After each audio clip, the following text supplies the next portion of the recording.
So balik kepada cerita, Hamzah hairan PM Tunding maha kaya macam banyak salah. Tuan-tuan, dia bukan masalah maha kaya tadi kita sebut tadi kan. Dia masalahnya adalah golongan maha kaya, okey, yang menjadi kaya disebabkan oleh apa? Now, dalam ekonomi kita ni, kita bukannya pure kapitalis. Kita juga bukan pure socialist. Bukan juga pure komunis, kita kata socialist. Kita bukan. Kita ni ada mix. Kita bukan negara kita je. The whole world ada mix and match. Yang mana yang sesuai. Now, menjadi kaya di dalam negara kita ni tak ada isu, tuan-tuan. Tetapi yang menjadi kaya dengan mengambil kesempatan di atas ataupun mengambil kesempatan di atas keperluan orang-orang miskin, itu yang jadi masalah. Semalam saya bagi contoh minyak umpamanya. Dia ada, contohnya dia ada kereta besar, dia ada Velfire, dia ada Alphard, kemudian dia ada Mercedes, dia ada BMW, 4 kereta besar dengan tangki yang besar. Kemudian ada orang miskin ni, dia ada satu kereta Azia je. Okay? So dia ni pula ada 4 kereta. Anak dia pakai, bini dia pakai, dia pakai driver dia pakai. 4 ni isi. Tiap-tiap 2-3 hari isi sebab perjalanan dia mungkin jauh. Dan mereka spend months, sebulan tu mungkin mungkin RM1,000 just untuk mengisi minyak. Sedangkan Azia ni sebulan mungkin dia isi katakanlah RM200-300 sebulan hanya untuk mengisi minyak. Now, kalau kita compare dengan dua orang ini, seorang yang miskin pakai Azia dan seorang yang kaya dengan kekayaan ini, yang kaya ini menggunakan minyak yang bersubsidi dengan jumlah yang banyak berbanding dengan yang miskin yang menggunakan Azia ini dengan jumlah yang sedikit. Siapa yang benefit kepada subsidi tersebut? Orang miskin ke orang kaya? Di sinilah kerajaan nak menilai kembali subsidi yang dikeluarkan. Sebab itu ada yang kata, ada satu portal yang kata, tahun depan minyak akan naik bila harga minyak ataupun subsidi ini disasarkan. Dia macam ni, dia bukan naik disebabkan oleh semua tu naik, dia naik kerana dia telah tidak lagi melihat kepada subsidi tersebut. Ada beberapa golongan nanti dia tak enjoy the subsidi dah. Kalau tuan-tuan bukan yang golongan yang saya sebut tadi, sebagaimana yang kaya-kaya tadi yang saya sebut tadi, maka tuan-tuan tak risau, subsidi tetap ada kat situ. So bagaimana mekanisme next year kita tahu. Namun begitu, itu antara perkara yang kita nak pastikan supaya kebocoran kepada subsidi itu tidak pergi kepada golongan yang tidak memerlukan. Now, apa gunanya kita nak pergi nilai ni, susah-susah nak pergi nilai ni? Tuan-tuan, subsidi kita tahun ini 81 bilion ringgit. Ya, 81,000 juta. Subsidi saja. Now, katakanlah kita berjaya jimat, saya tak banyak, 2-3 bilion cukup. 2-3 bilion, ambil 2 bilion. Saya bagi perspektif dia, 2 bilion katakanlah kita dapat jimat daripada subsidi bersasar, katakanlah 2 bilion. Bajet untuk diberikan kepada negeri Kelantan saja 1 bilion. Negeri Kedah 1 bilion. 2 bilion tadi kita boleh bagi bajet itu kepada 2 negeri, tuan-tuan. Saya bagi contoh untuk selesaikan masalah air di Kelantan, 1.1 bilion. Bajet yang kita boleh save daripada subsidi tadi, kita boleh selesaikan masalah air kat Kelantan.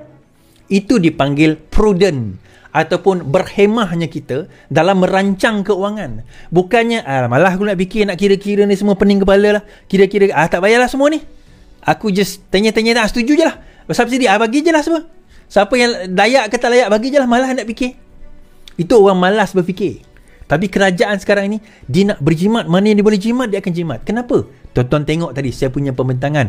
Bagaimana 3 tahun Datuk Seri Anwar Ibrahim boleh selamatkan negara. 1991 beliau menjadi Perdana Menteri Keuangan. 1994 bagaimana keuangan negara semakin mengukuh. 1997, 96 beliau mendapat anugerah Menteri Keuangan terbaik Asia pada waktu itu. Saya belum cerita peranan dia di dalam World Bank kalau tak silap saya. Sehingga negara-negara Afrika berterima kasih kerana beliau telah berjaya apa, tuan-tuan? Telah berjaya menghapuskan hutang-hutang negara-negara tersebut. Baik, saya nak buat satu berkenaan dengan orang miskin ni, tuan-tuan. Saya nak cerita. Again, saya nak tambah apa yang disebut tadi lah oleh Hamzah tadi. Maha kaya. Sebelum ini juga yang Mohd Perdana Menteri memetik tentang naratif maha kaya. Yang Maklumat Perdana Menteri ada memberi naratif yang agak negatif kepada maha kaya. Sebelum ini juga yang Mohd Perdana Menteri ada menyebut nak menoktahkan kemiskinan. Setelah kita noktahkan kemiskinan, orang itu akan ada pendapatan dan akan jadi kaya. Jadi kemiskinan pun kita nak noktahkan, maha kaya pun tak boleh. Jadi sebenarnya kita nak capai apa? Miskin tak boleh, kaya tak boleh. Jadi kita nak apa sebenarnya? Oh, penjelasan bila rupa. Faham ke tak faham? Okay, dia tanya, tak tahulah macam ni dia boleh jadi ahli parlimen kan? Apa, menang main tikam kot?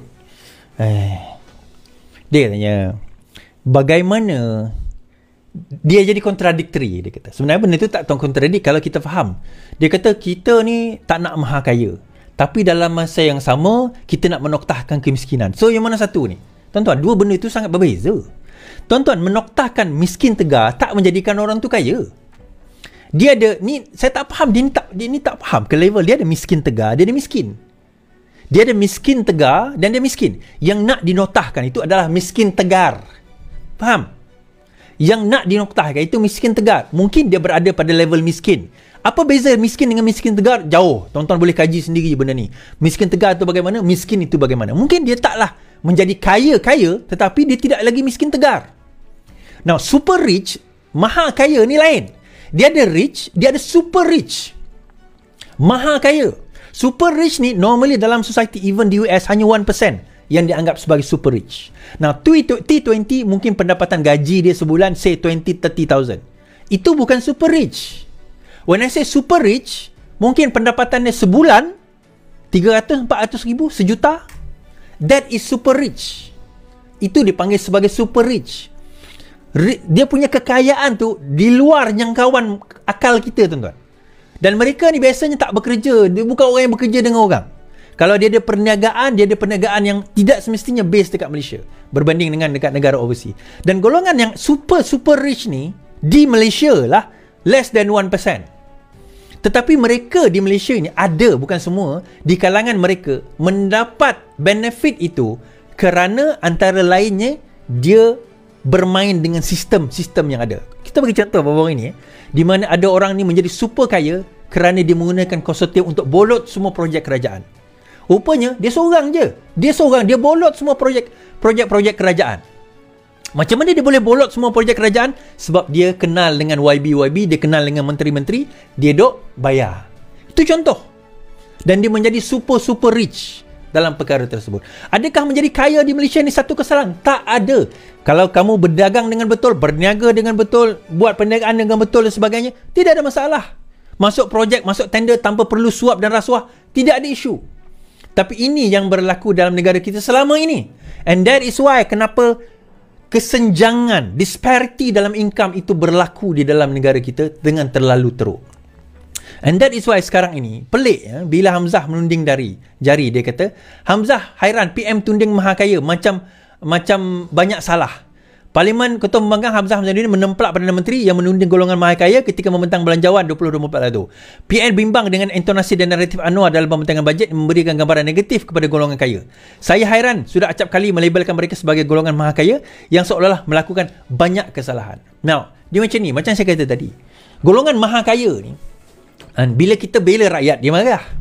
Bila kita nak ambil kekayaan daripada orang maha kaya ni, bagi bukanlah equally tetapi fairly kepada orang miskin, dia pula marah. Dia ni pembela apa sebenarnya, bagi kata Seri Anwar Ibrahim?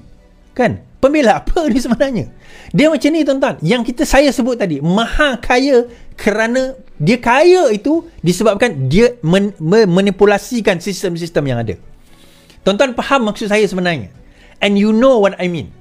Bagaimana pada zaman sebelum-sebelum ini mereka menjadi kaya kerana mereka kenal ahli-ahli politik tertentu. That is the problem. Dia nak jadi kaya dalam keadaan dia ada bisnes, dia buat projek. Saya bagi contoh Grab umpamanya kan. Dia jadi kaya kerana dia ada bisnes yang betul-betul genuine bisnes. Itu kita tak ada masalah. Kita tengok Upin Ipin, kita tengok Makamoto, Laskopek dan sebagainya. Dia orang dapat benda-benda tu, Laskopa. Sorry. Dia mendapat benda tu sebagainya. Dengan duit yang mereka ada, dana mereka ada, mereka menjadi kaya. Mungkin tak jadi super kaya lah, mungkin yang animasi ni saya tahu kos dia tinggi, tapi maksudnya mereka berjaya kerana usaha mereka itu tak ada masalah. Tetapi apabila mereka menjadi maha kaya di atas dasar dan penindasan yang mereka lakukan dengan sistem-sistem dan kroni-kroni yang mereka, ataupun ialah duit-duit yang mereka tabur, yang itu jadi masalah. Yang itu sebenarnya yang kita jadikan masalah.